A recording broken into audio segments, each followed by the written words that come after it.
Dans tout monastère, il y a évidemment une dimension spirituelle, mais il y a aussi une dimension d'organisation matérielle. Et donc, avec un responsable de la vie matérielle, c'est pourquoi Saint Benoît écrit un chapitre, le chapitre 31, tout spécialement concernant le responsable des choses matérielles. Et ce qui est intéressant dans ce chapitre, c'est qu'il aborde la question de cette responsabilité avec sa dimension spirituelle.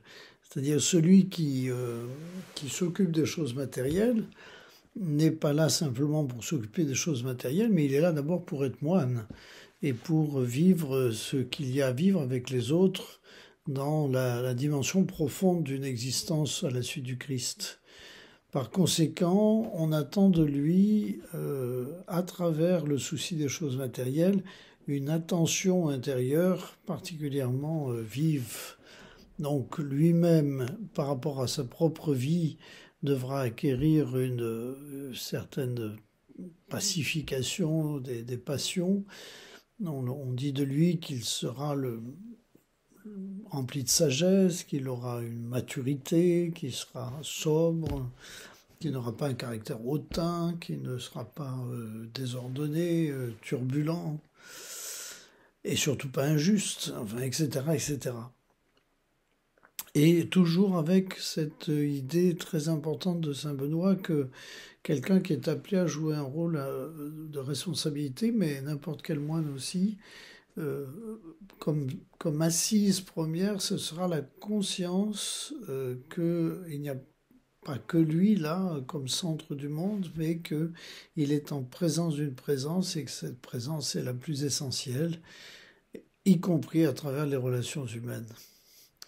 Et donc il sera, dit Saint Benoît, comme un père pour toute la communauté. Ça, c'est très très beau de sentir un responsable des choses matérielles comme attentionné pour que chacun puisse être entendu dans ses besoins, dans ses difficultés.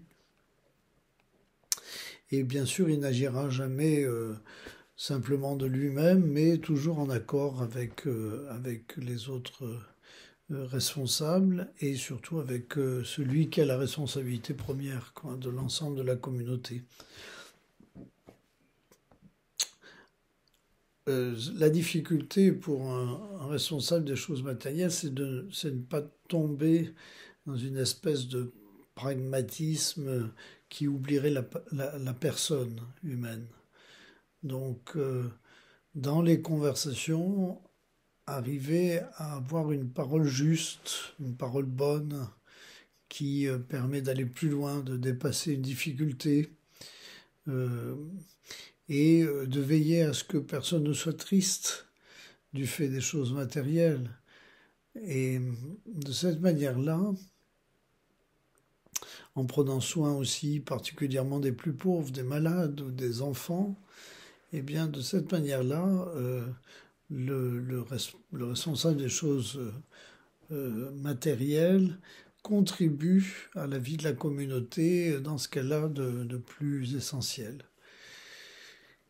Et c'est un très très beau travail en fait.